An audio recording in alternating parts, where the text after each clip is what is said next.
As a major research institution, Arizona State University offers the most online bachelor's degree programs, along with world-class faculty and dedicated support.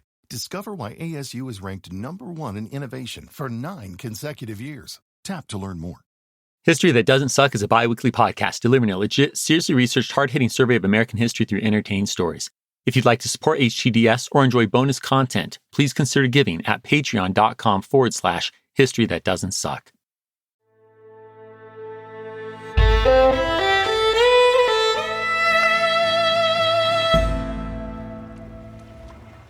It's a murky Sunday afternoon, November 25th, 1923. We're aboard the swift, 127-foot-long British schooner, known, at least for the moment, as the Tomoka. Right now, she's lying at anchor some distance from the New Jersey coast. What distance exactly, I can't say, but it's more than 3 miles, which places us in international waters, and that crucial detail is the whole point. Tell you what, you take in that blue horizon, and I'll explain. These waters, off the United States eastern seaboard, yet beyond U.S. jurisdiction, are known as Rum Row. It began a few years ago, shortly after U.S. Prohibition took effect in January 1920, and it works like this. Ships carrying liquor, such as Caribbean rum, but including other liquors, some even from Canada, drop anchor in these decidedly not American waters. Small East Coast vessels then sail out and buy their booze of choice. Now, once those smaller vessels return to U.S. waters, they will be violating the law. But the captains of these small, nimble watercrafts know where to hide to avoid the U.S. Coast Guard. Besides, what happens to them is of little concern to the rum runners. They're heading back to the Caribbean for the next lucrative haul. In fact, one could argue that they aren't even violating U.S. law. American authorities would beg to differ, of course, but that's William Bill McCoy's take. Ah, yes, Bill McCoy. A handsome, well-built American in his early 40s, Bill and his brother Ben used to build high-end yachts in Florida. But when their world came crashing down, about the same time that Prohibition began, they turned to the rum run. In fact, despite being a teetotaler himself, Bill is credited with inventing the rum run. The New York Times calls him the, quote, chief of the West Indian liquor runners, close quote. Oh, and by the way, the ship we're on, the Tomoka, it's his. Right now, we're waiting on a buyer interested in our last 150 cases of Bacardi. But wait, what is that vessel approaching now? Let's check it out. Suddenly, a white ship, a schooner with 2 masts and 1 smokestack, emerges from the fog. It's a Coast Guard vessel, the Seneca. A voice calls out to us across the waters. Tomoka, ahoy! I'm sending an officer to examine your papers. Bill doesn't like this, but it's fine. He's flying under the Union Jack and in international waters. Probably better to cooperate. He'll allow it. Accompanied by half a dozen men in a rowboat, Lieutenant Lewis W. Perkins soon crosses the relatively calm waters between the Seneca and the Tomoka. He clambers over the side and onto the deck. His men, each wearing a Colt pistol at the hip, begin to follow. Bill calls out, 2 on board is enough. The lieutenant contradicts him. All aboard. Lieutenant, you're going for a ride then. Bill then turns to his man at the helm and hollers, Full speed to sea, Captain. The swift, run-running Tomoka shoots out into the open sea. The Seneca fires a warning shot. Bill merely laughs. He refuses to be bullied in international waters. Besides, the Coast Guard won't dare to hit him, not with their own men on board. And now, as the far slower Seneca fades to but a speck on the horizon, the infamous rum runner takes Lieutenant below for a chat. Staying as calm as possible, Bill asks, Just what did you want, Lieutenant? In a likewise calm tone, the Coast Guard officer replies, I want to look at your papers. To this, Bill readily agrees. He knows all is in order. But the lieutenant insists that something is off. He turns to Bill and instructs him to return to Sandy Hook. Bill sees right through the ploy. He answers sternly, No. Lieutenant Perkins snaps, You're Bill McCoy. Never heard of him. Well, he's on this ship somewhere. The lieutenant questions Bill's crew, only to hear time and again that they've never heard of one Bill McCoy. Losing patience, Lieutenant Perkins orders his men to draw their guns. Bill does the same with his crew. The Coast Guardsmen and rum runners stare down the barrels of each other's weapons. Meanwhile, the Tomoka continues its course out to sea. The lieutenant demands, "Where's Bill McCoy?" Bill comes clean. "I'm McCoy. I thought so. McCoy, you're making a big mistake. The only reason you're still here is that you're my countrymen. If you'd been anything but Americans, you would all be overside by now. Be sensible. If the government hasn't anything on you now, it will if you try to kidnap us. And we won't be kidnapped without a fight. Heave her to, McCoy, and I'm advising you for your own good." Bill takes his point. Everyone holsters their guns, and they wait for the Seneca to catch up. The lieutenant and his men then row back to their ship. Things are quiet for a moment. It seems that the Coast Guard is unsure of what to do. But finally, the Seneca's captain calls out, You will follow me into harbor. If you do not, I shall fire one shot across your bows and then proceed to sink you by gunfire. Understand?" Bill acknowledges the captain, agreeing. But then he turns to his crew. "Boys, I think he's bluffing. It's jail or open sea. It's up to you." There's no discussion needed. They'll run for it. Both schooners turn toward the U.S. coast. But Bill watches the wind and takes note of a transatlantic liner heading their way. The Coast Guard can't risk hitting that ship. Here's Bill's opportunity. He yells out, "Let her go off and hoist the jib!" The wheel spins, the masts catch the wind. This is working. But the Seneca is coming about as well. And then comes the boom and the flash. Bill's crew works the mainsail as the Coast Guard continues to fire. Each shell is closer than the last. The fourth misses by only 10 feet.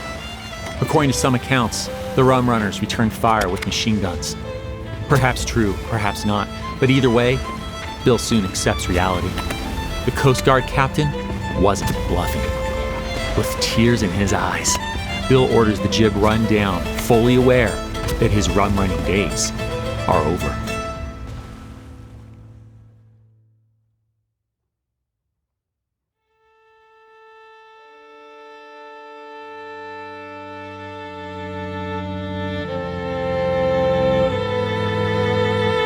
Welcome to History That Doesn't Suck. I'm your professor, Greg Jackson, and I'd like to tell you a story.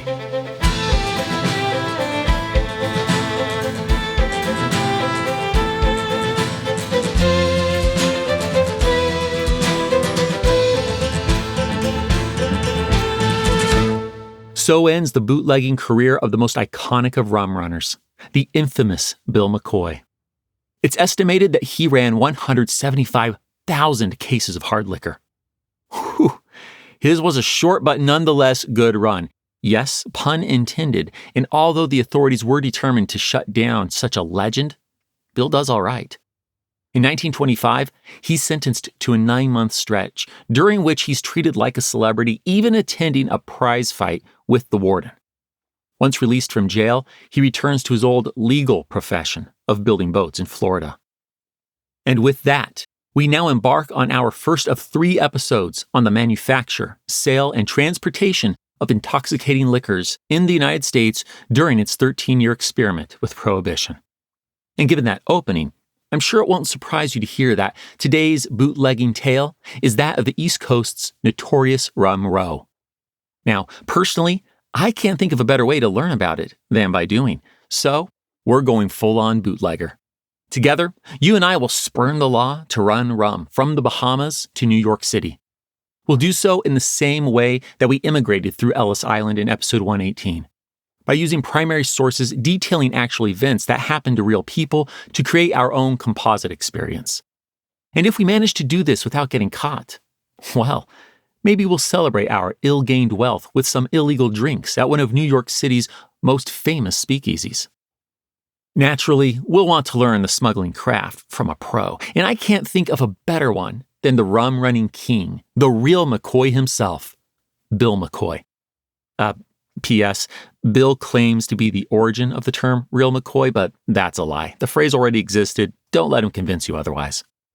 Now, we know he gets caught in November 1923, so for our composite, we'll want to meet up with Bill a bit before that.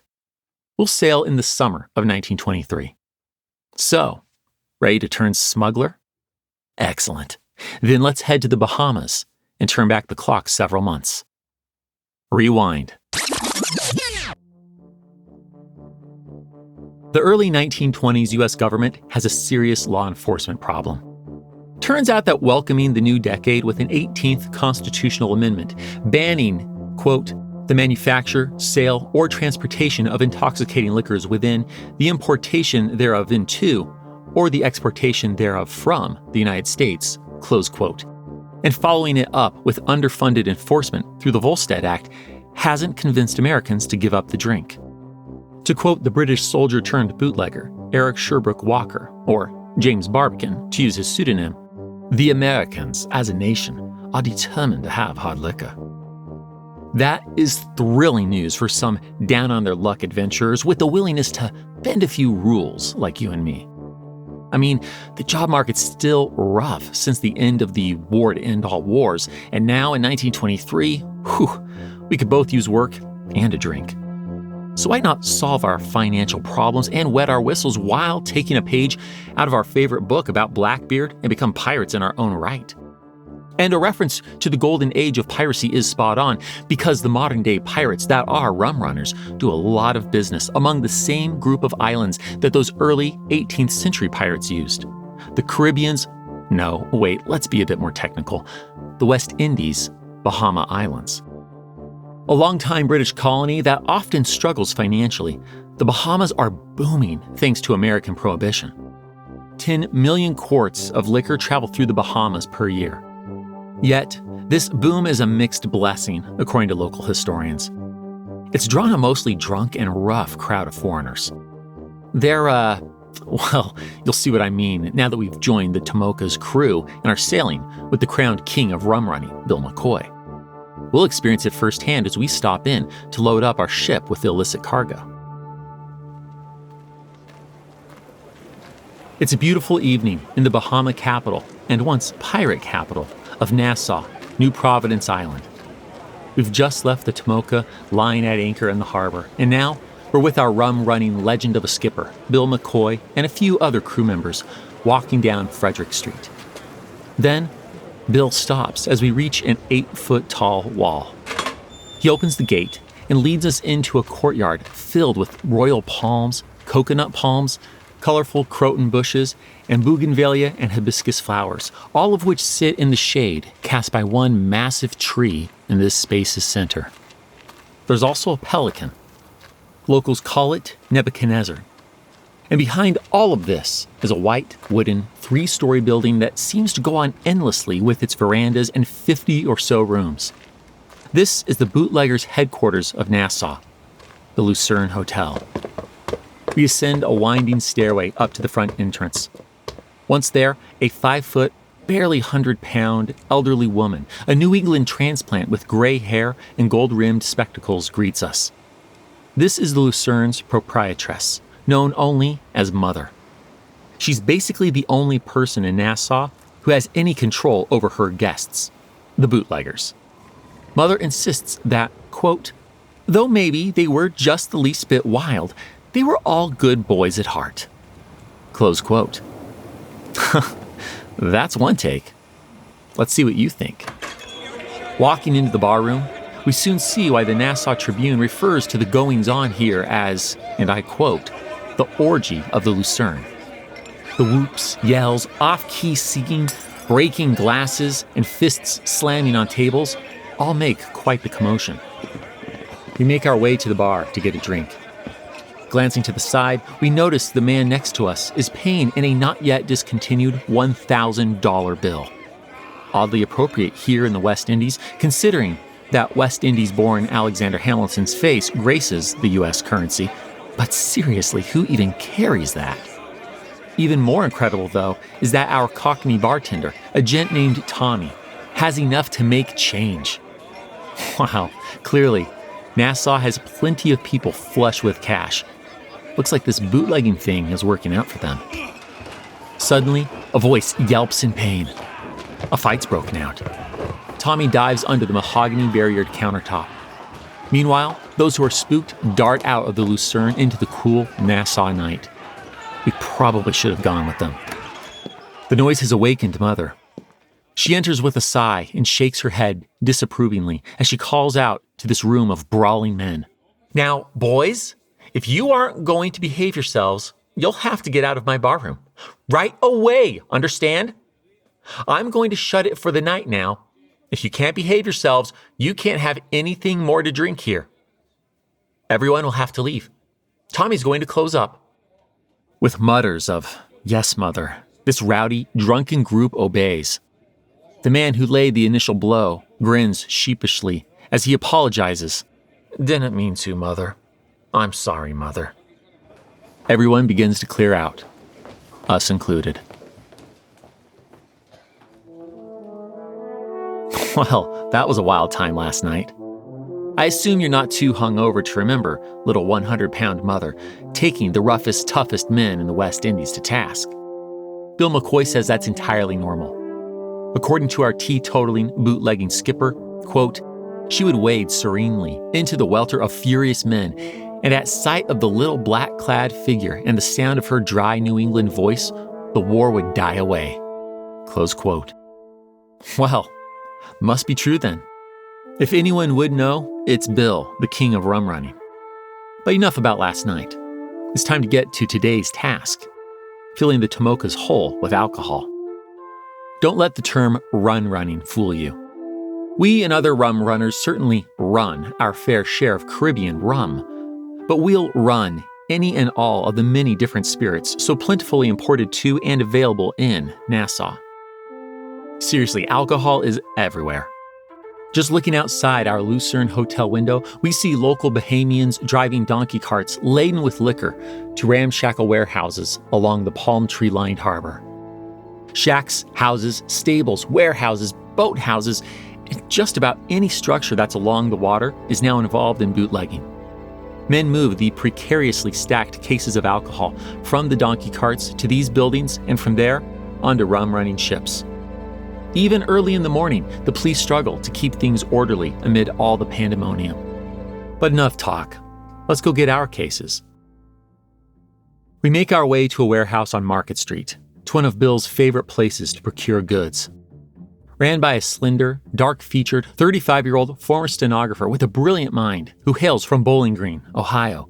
This is Gertrude Lythgoe, or Cleo, as she's come to be known in Nassau. We'll stick with Cleo, though I do love her future nickname, Bootlegging Queen of the Bahamas. It's a fair enough moniker, considering that Cleo's liquor, typically from the whiskey family, Scotch to be specific, ends up in the United States, yet also a touch off, since this American woman is operating in the British-governed Bahamas as a legitimate wholesale liquor agent on behalf of a UK firm. She had to consult with her lawyer, or her solicitor, rather, as authorities questioned the legality of a woman in the role, but it turns out there was no law against it. She was simply the first woman ever to apply. So, Cleo got her license and overcame local rumors that she was a spy for the US. Now, she's one of the best wholesalers and the only woman in the business here. Anyhow, we're now at Cleo's warehouse. It's a curious spot, the second story of a building just above an antique store. Cleo's put in a set of stairs so we don't have to climb up a ladder and through the window, as she did when first starting, which is most welcome. The space itself is awesome. Here's how Cleo describes it. The walls are over 2 feet thick. The shutters for the windows and door are made of teak. The key to open the door lock is a piece of iron 6 inches long. Close quote. I know, it almost sounds like this is the Golden Age of Piracy. This is a vintage Nassau setup. As we check out the wares, a Florida operator, known simply as the Sheik, because of his meticulous white attire, tries to convince Cleo to let him ship some of her bourbon on consignment. That is, to let him take the spirits without paying and sell them on her behalf with a percentage to come back to her later. Cleo laughs that off. She knows better than to trust him. She'll stick with selling directly to crews, and don't try to haggle. She knows her freight rates, too. Those depend on weight and distance, but they run about $3 per case to Florida, $4 to New Orleans, and $6 or even $7 to New York. Good thing our captain has a strong bond with Cleo. We get a fair deal, and enough to fill most of the Tomoka's hull. Returning to the ship with our donkey-drawn carts of various spirits, we notice the faint outline of letters that someone has painted over, running across part of the bow. It reads, Arethusa. Huh. That's weird. This is the Tomoka, right? Asking around, we learn that Bill has changed the ship's name for strategic purposes. Here's the deal. Any vessel registered in the United States is subject to U.S. laws. So, right now, sailing under the Stars and Stripes would mean we're bound by the 18th Amendment, which, I'll remind you, states that the, quote, sale or transportation of intoxicating liquors within, the importation thereof into, or the exportation thereof from the United States and all territory subject to the jurisdiction thereof for beverage purposes is hereby prohibited. Close quote. But there's an easy enough answer to that for us rum-running Americans. Since the Bahamas are a part of the global British Empire, it isn't particularly difficult to find a Brit who can buy our ship and register it as a British vessel. We then simply buy it back from this loyal subject of King George V at the same price, minus a bit of commission, of course. In fact, between 1921 and 1922, the number of vessels registered in the Bahamas increases nearly tenfold. So our ship isn't unique. Overhearing bits and pieces from the crew, we've surmised that our dear captain, Bill McCoy, purchased the 127-foot-long fishing schooner Arethusa in Gloucester, Massachusetts. And oh, does Bill love this ship. He'll never forget the first time he laid eyes on her. To quote him, she seemed to ghost into the harbor's mouth under full sail. She was an aristocrat, a thoroughbred from her keel to her trucks. The sun turned her spread of canvas golden, and my throat was tight and stiff as she came walking up the harbor like a great lady entering a room. Close quote. Bill bought his aristocratic ship for $42,000, half of her estimated value. But alas, while re-registering her as a British vessel, it turned out that another British craft was already sailing under the name Arethusa. Thus her new name, the Tomoka. Bill also replaced her old auxiliary engine with a more condensed, faster one. This also increased the hull space to fit an additional 5,000 cases of liquor. Each trip from Nassau to Rum Row, like the one we're about to embark on, could make Bill up to $50,000. And we could look forward to a handsome cut, assuming everything goes well, of course. So let's make sure our booze is packed and stored as needed to survive the waves and a possible run-in with the U.S. Coast Guard. With the hired help of local Bahamians, we set to work under the hot summer afternoon sun, moving all of our Cleo-procured cases of spirits out of our carts, across the gangway, and onto our ship, the Tomoka. Each case is opened. They have to be. These bottles of booze aren't packed tightly enough as is to survive a trip at sea. More experienced crewmen show us how to wrap each bottle in newspaper and place them carefully in salt-filled burlap bags called hams. Both steps are crucial and serve different purposes. The newspaper prevents the glassware from bumping into each other on the at times rough sea and shattering. We'll use a bit of straw to help with this too. Meanwhile, the salt inside the burlap bags will help in case we get stopped by the Coast Guard. In that event, we can throw our bags of booze overboard and the salt will pull the bags down temporarily. Once the salt dissipates, the bags, or hams, should be buoyant enough to come back to the surface. We'll just have to hope that the Coast Guard is gone by then, if it comes to that. We stack each triangular, prism-shaped ham tightly together, filling the entire cargo hold. Then comes our final task, plugging the cracks between the sacks with sand, just in case the waves are particularly bad one day. Both the straw and salt should also soak up any moisture in the hold. And so, with our 5,000 cases of alcohol all stored below, the moment has come. It's time to set sail with the legendary Bill McCoy. Tomorrow, we'll depart from Nassau Harbor and head north for New York knowing that our illicit cargo will ultimately lead us to one of two fates: our fortune or jail.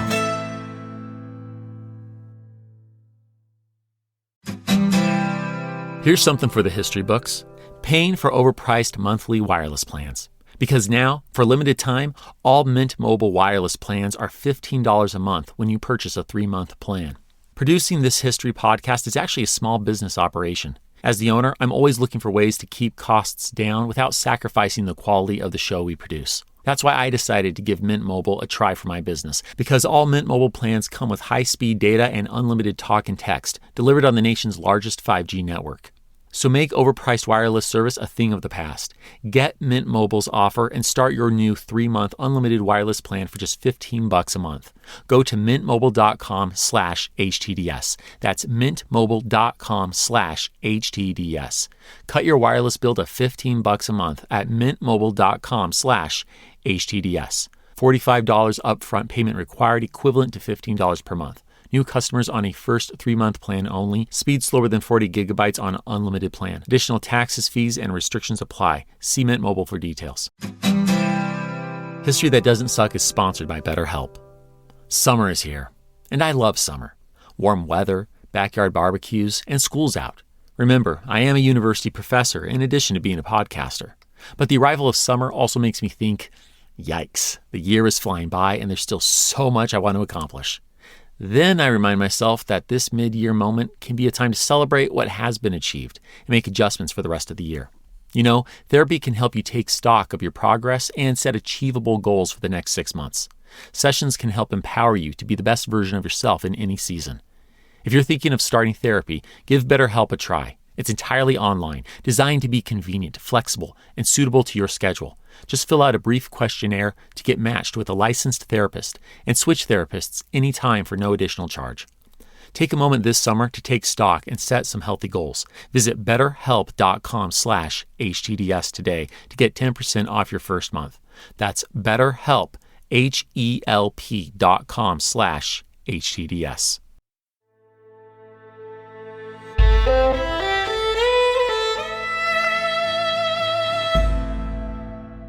The voyage from Nassau to New York Harbor is about 1,100 miles, or 950 nautical miles for you sailors listening.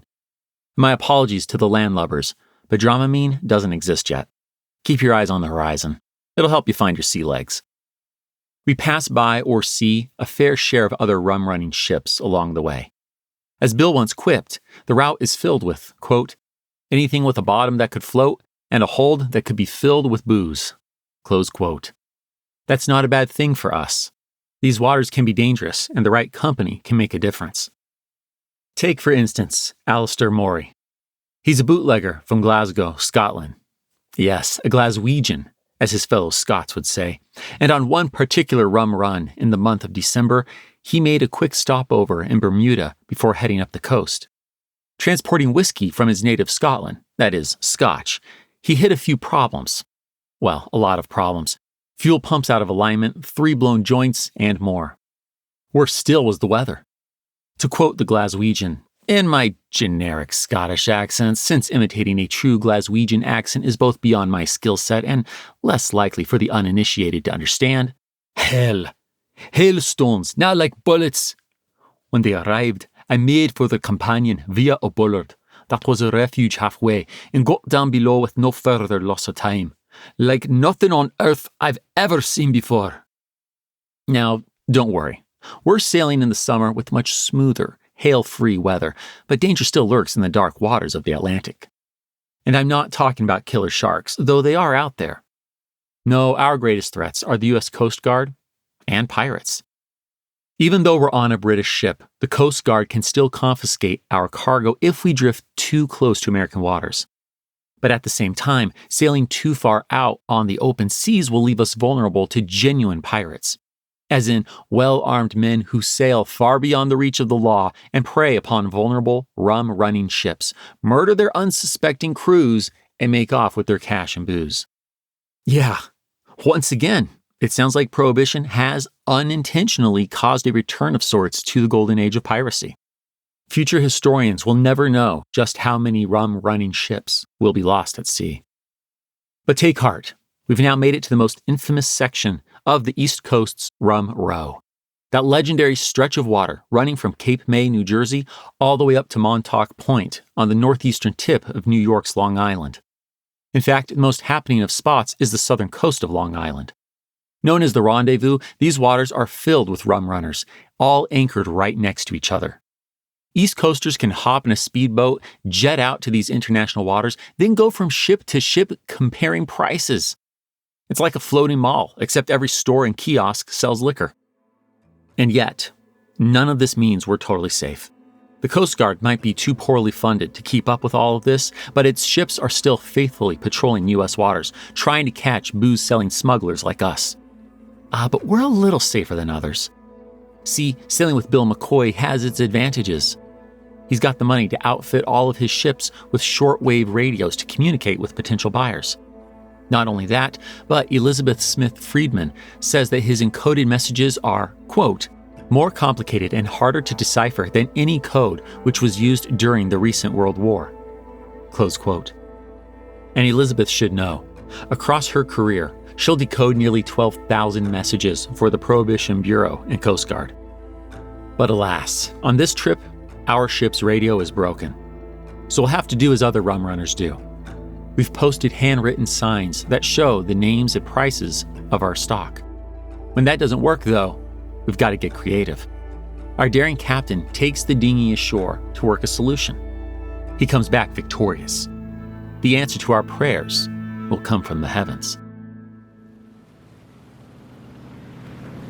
As evening approaches, a small one-person biplane streams overhead. Looking up, we catch a glimpse of a falling object. What could that possibly be? Bobbing along the surface of the water, the object appears to be an inflated old Model T inner tube. The captain reels it in. The whole crew comes to a halt, watching as it's hoisted to the deck. Yeah, it's an inner tube, all right, but it has something more tied to it. A golden syrup tin. Looking more closely, we can see that something that resembles Vaseline was smeared around the edges to make the tin watertight. With the airplane still circling overhead, the captain opens the tin and finds a letter. He unfolds it and reads, "Market better off Pinnacle Point. Will you move there at once to a point 10 miles northwest from the lighthouse? If yes, we are to wave a red cloth from the bow. If no, we are to wave it from the stern. Knowing that the city's speakeasies are desperate for our Nassau-based booze, we choose not to move, instead, staying as close to Manhattan as possible." A man is sent to the back of the ship, where he holds up the red cloth, allowing it to flutter visibly in the wind. But there's a second question on the paper as well. Again, the captain reads, "Will you lower the price of scotch $1 as the market is falling and it is impossible to sell at the present price?" The yes or no instructions are the same, except that we are to use a white cloth this time, so the pilot can be sure which question we're answering. Well, our expert rum-running skipper isn't one to ignore market forces. This will be a yes. A man is sent to wave a white cloth from the bow. Satisfied that both questions have been answered, the airplane tips its wings and heads back toward the shore. Let's hope the pilot has enough connections to steer potential buyers to our ship.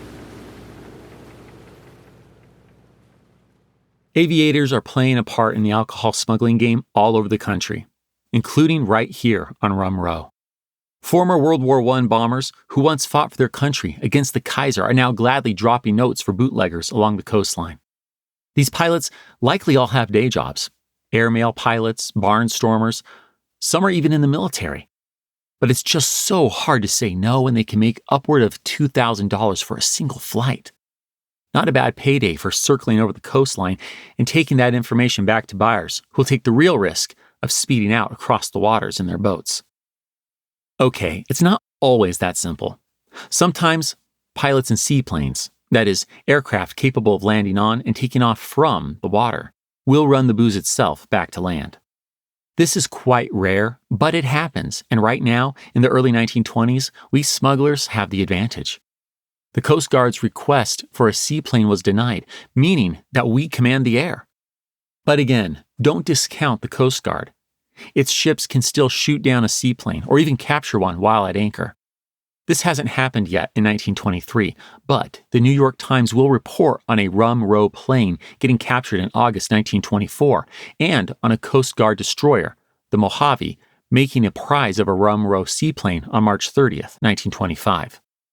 Okay, so that's not a lot of policing success.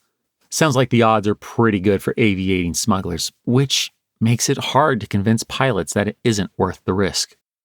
But again, seaplanes carrying the liquor from Rum Row is not a frequent occurrence. Normally, it's small watercraft.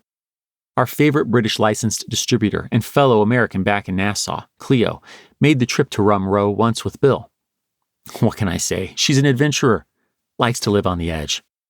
Anyhow, Cleo says these transport boats, quote, resembled little skimming bugs with white spray wings speeding towards us on the water. Sometimes 5 or 6 could be seen at the same time coming from their various vantage points. Some of those wee boats would make this hazardous trip for as small a load as 5, 10, 20, 50 cases. Others would take 100, 200, or 250 cases. But let's not take her word for it. We can observe this ourselves. Looks like someone is speeding our way right now.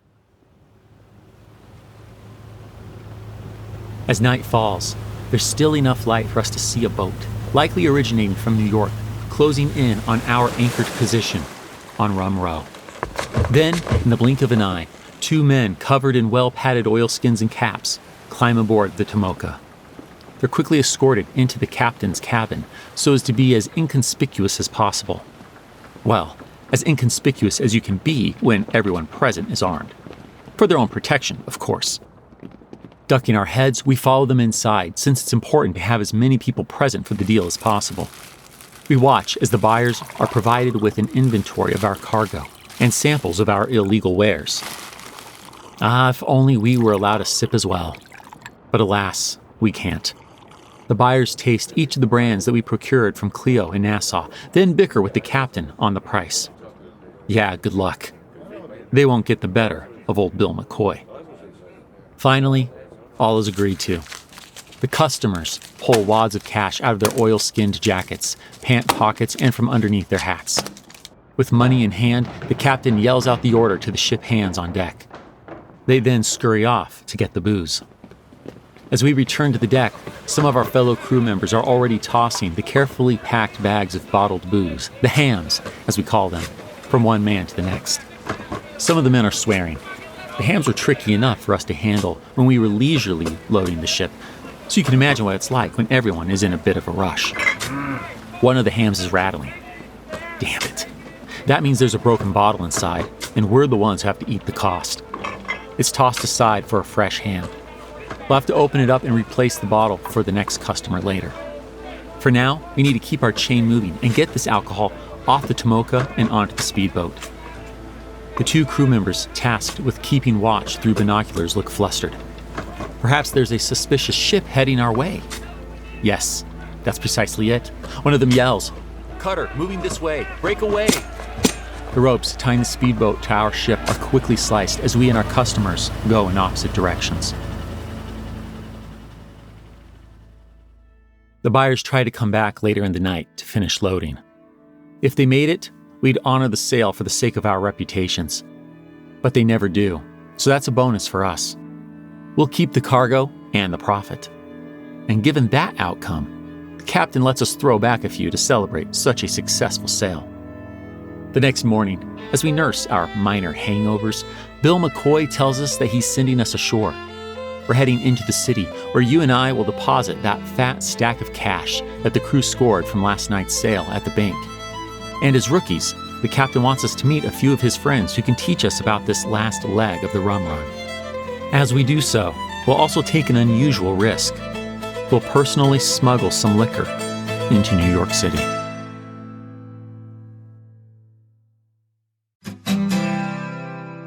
eBay Motors is here for the ride. Remember when you first saw the potential? And then, through some elbow grease, fresh installs, and a whole lot of love, you transformed 100,000 miles and a body full of rust into a drive that's all your own? With over 122 million parts for your number one ride or die, you can make sure your ride stays running smoothly, brake kits, LED headlights, exhaust kits, turbochargers, bumpers, whatever your baby needs. eBay Motors has it. And with eBay Guaranteed Fit, it's guaranteed to fit your ride the first time, every time, or your money back. Plus, at these prices, you're burning rubber, not cash. Keep your ride or die alive at ebaymotors.com. Eligible items only. Exclusions apply.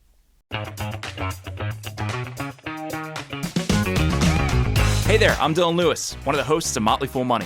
Each weekday on Motley Fool Money, we talk through the business news you need to know and the stories moving stocks on Wall Street. On weekends, we dive into the industries shaping tomorrow and host the experts, authors, and executives that understand them. Tune in for insights, a long-term perspective on investing, and of course, stock ideas. Plenty of them. To quote a listener, it pays to listen. Check us out and subscribe wherever you listen to podcasts.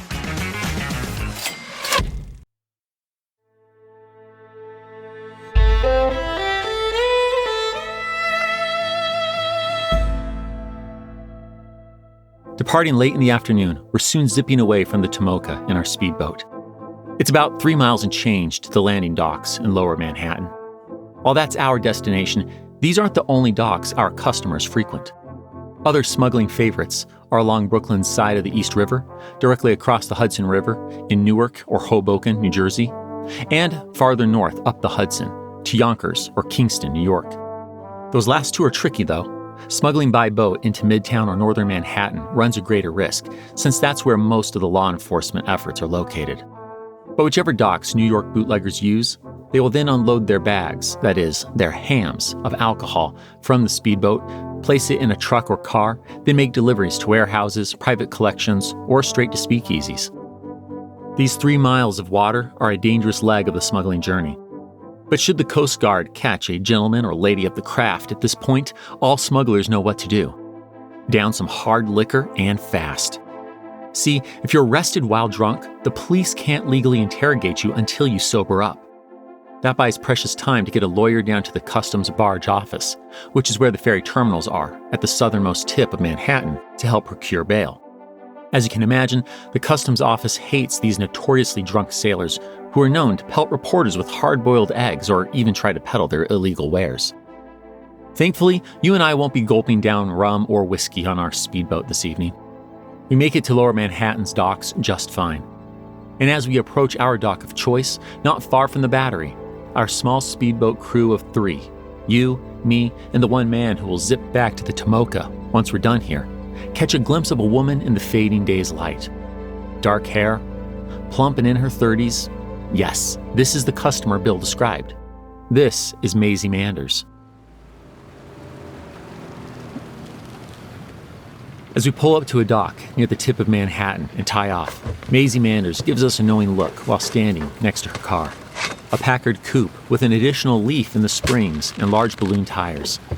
A gorgeous vehicle and fitting for a woman donning a fur coat and a hat with a veil that comes down to her chin. That's a brilliant look for one who wants to hide her identity without looking like she's trying to hide her identity. You just have to get pretty close to see her brown eyes. We quickly unload the hams from the boat. As we do, Maisie opens the lid at the back of her coupe. She then tells us to open the hams and give her individual bottles. We hand them over 2 or 3 at a time as she places them in the back of the car amid layers of straw to prevent any from shattering. Meanwhile, our no longer needed third man speeds off from the boat, back to the Tomoka. It takes about 45 minutes, but finally, the car is full. It holds almost 350 bottles. Grinning, Maisie slams the lid shut and locks it. Turning toward us, she says, "You brush me down while I touch up my dial." What? Sensing our confusion, Maisie tells us to help dust her and the car off. We can't have anyone seeing straw peeking out of any cracks. A cop would find that too suspicious. The New York bootlegger whips out a makeup bag from next to the driver's seat and proceeds to touch herself up too. And now that she and the car look pristine, it's time to go. As all 3 of us jump into the coupe, Maisie locks the windows and doors from the inside. She tells us, "It would take a can opener to get me out of here once I am in. When I am locked in my coupe, they would have to smash up the car to get at me, and it would take a real tough guy to do that to a good-looking young lady like me, and without any evidence, too. Besides, I might not wait for them to try." And with that, Maisie starts up the car and we drive off, leaving the docks to head into Manhattan. Maisie takes us a few blocks north, perhaps a mile or more, to her favorite hotel in Greenwich Village. As we grab a coffee, she tells us that this is where we part ways. She can't let us in on her meetings with buyers. That would frighten them away. Yeah, fair enough. We part ways with the famous female smuggler and head to our room. It's time to call it a night. The next morning, we head to the bank to deposit that cash from our recent sale on Rum Row. None of it turns out to be counterfeit. Lucky for us, that's known to have happened to a few ships. Things go smoothly, so we're in and out of there pretty quickly. Now, to be perfectly clear, the situation with Maisie, where we actually left Rum Row and brought our wares into the city for her, is quite rare. It's far more often the way our first sale went. The customers take their speedboats to us out in the Atlantic. That said, we rookies are here to learn the business, end to end. So, per Bill's instructions, it's time for us to visit one of the most popular places our customers on the water use to smuggle rum-run liquor into the city, the Fulton Fish Market. We make our way south, not far from the very docks we arrived at last night. The Brooklyn Bridge's two iconic towers loom ever larger as we do, and then we're there, on South Seaport Street. An industrial-looking structure housing one vendor after another, known as the Tin Building, stands before us. Take a good look, because it won't be around forever. About a decade from now, in the 1930s, it will slip into the water after its pilings collapse, likely from the sheer weight of the fish unloaded here. The new building will carry on, but I trust that helps you grasp just how much fish is coming through here. Still, I digress. Located here at the mouth of the East River so that fishermen can easily deliver their catches, this fish market has been going strong since 1822. In fact, next year, in 1924, almost a quarter of the seafood sold in the U.S. will pass through the market, as does a lot of booze. The Fulton Fish Market appeals to bootleggers because of its proximity to the water. Naturally, our customers making purchases from Rum Row want to unload their catches with the same ease as any fisherman. And with so many boats and buyers moving through each day, who's going to notice a few more? Well, I guess there is someone who will. New York Coast Guard Division Commander A.J. Henderson. Citing reports of trucks leaving the market loaded with liquor covered by a layer of fish on top, A.J. will write to Commander Charles S. Root in Washington, D.C. in 1927. In my opinion, reliable inspectors should be at Fulton Market at all times, and a rigid inspection should be made of the unloading of all fish cargoes. Smart man. But since we're still in 1923, that's yet to come. We feel pretty safe as we meet up with one of Bill McCoy's associates. Bill's man walks us through the market, pointing out just how everything is hidden. For instance, he brings us over to his stall and removes a dead fish from its ice bath. Covering our noses from the smell, you wouldn't believe how potent even the open-air markets can get. We can see bottles of liquor nestled below. Whew, so glad AJ and the rest of the Coast Guard haven't caught on yet. Business at the Fulton Market is booming. Again, Maisie Manders will always get her special consideration, but operations like this is how most of our liquor will continue to make its way into New York. It's pretty efficient. Since most restaurants and the occasional speakeasy serve fish on their menus, it's not suspicious when a crate from the Fulton Market gets delivered, even though that crate has a little more than salmon resting on the ice. Or should I say on the rocks?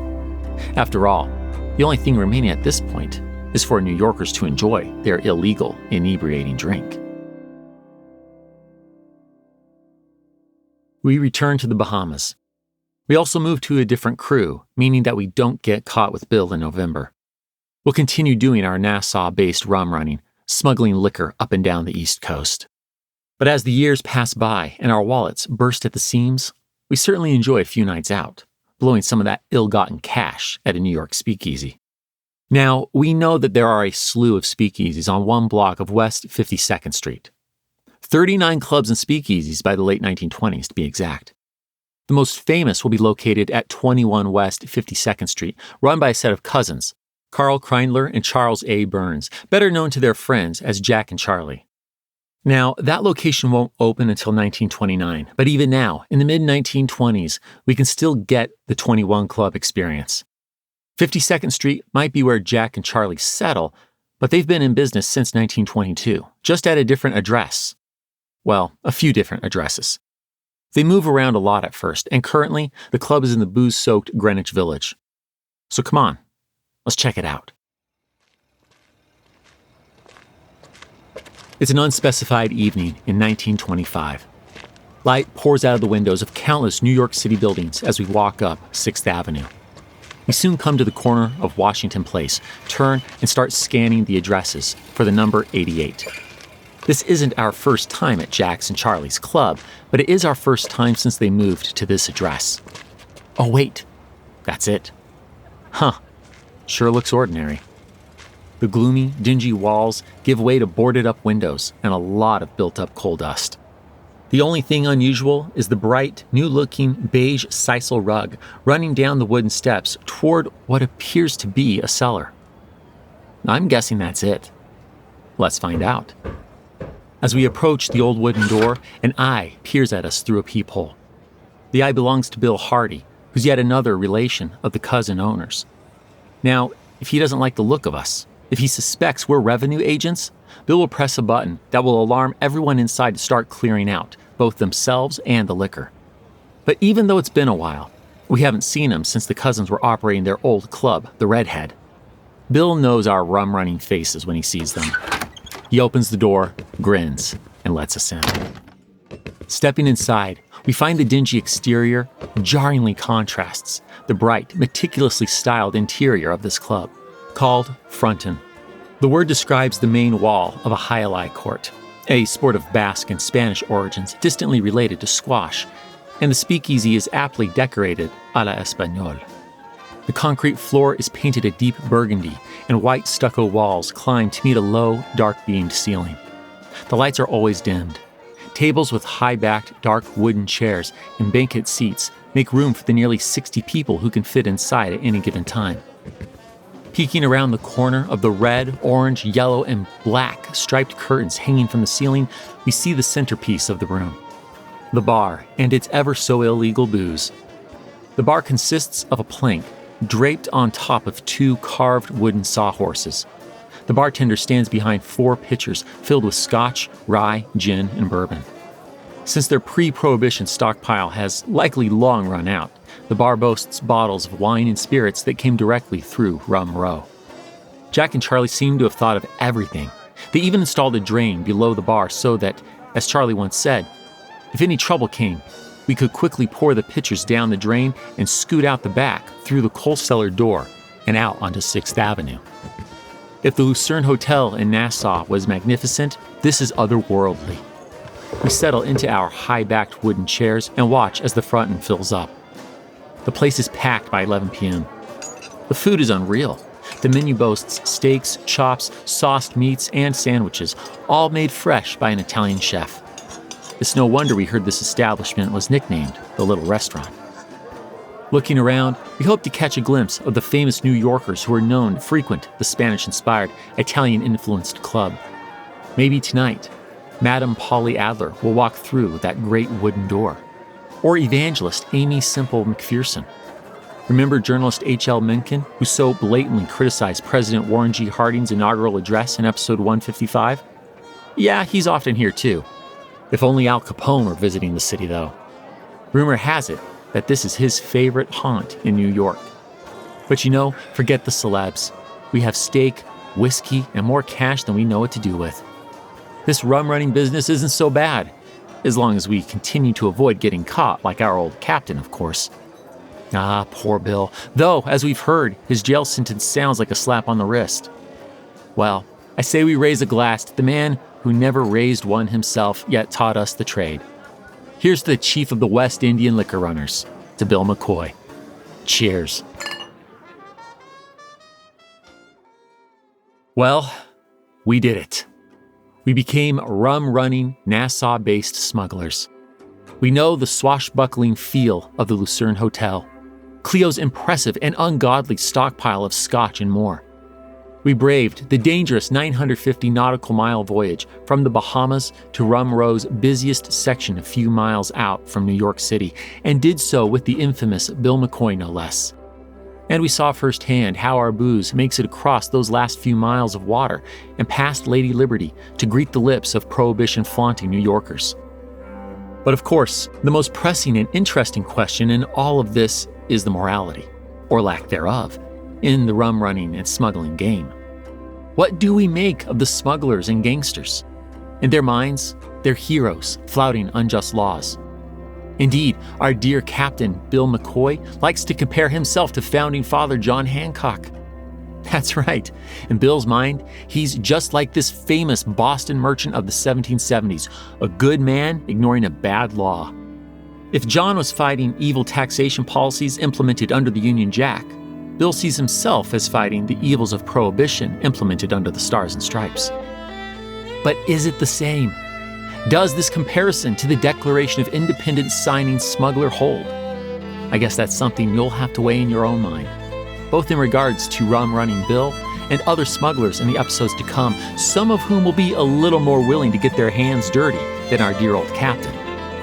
Yes, next time we'll find it isn't just the liquor that's flowing, but blood.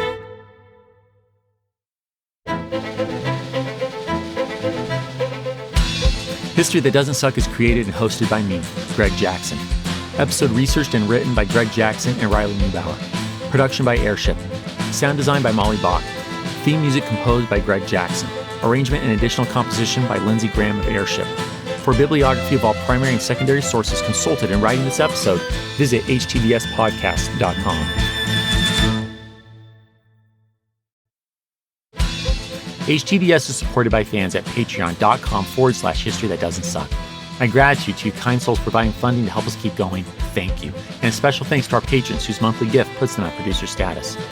Anthony Pizzulo, Art Lang, Beth M. Chris Jansen, Bev Hawkins, Bill Thompson, Bob Drazovich, Brad Herman, Brian Goodson, Bronwyn Cohen, Charles and Shirley Clendenden, Chris Mendoza, Christopher McBride, Christopher Merchant, Christopher Pullman, Clayton Crouch, Dane Polson, David Aubrey, David DeFazio, David Rifkin, Denke, Durante Spencer, Donald Moore, Ernie Lowe, Gareth Griffin, Henry Brunges, Jacob McDaniel, Jake Gilbreth, James Black, Janie McCreary, Jeffrey Moots, Jennifer Magnolia, Jessica Popick, Joe Dovis, Joel Kerr, John Frugal Doodle, John Boovy, John Keller, John Oliveros, John Ridlevich, John Schaefer, John Cook, Jordan Corbett, Justin M. Spriggs, Karen Bartholomew, Kim R., Kyle Decker, Lawrence Neubauer, Linda Cunningham, Mark Ellis, Mark Price, Matthew Mitchell, Matthew Simmons, Melanie Jan, Nate Seconder, Noah Hoff, Paul Goringer, Rick Brown, Sarah Trawick, S.B. Wade, Sean Pepper, Sharon Thiessen, Sean Baines, Creepy Girl, Tisha Black, and Zach Jackson.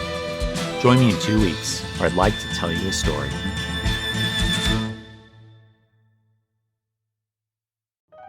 Hello all, Eric Rivenes with the Most Notorious podcast here.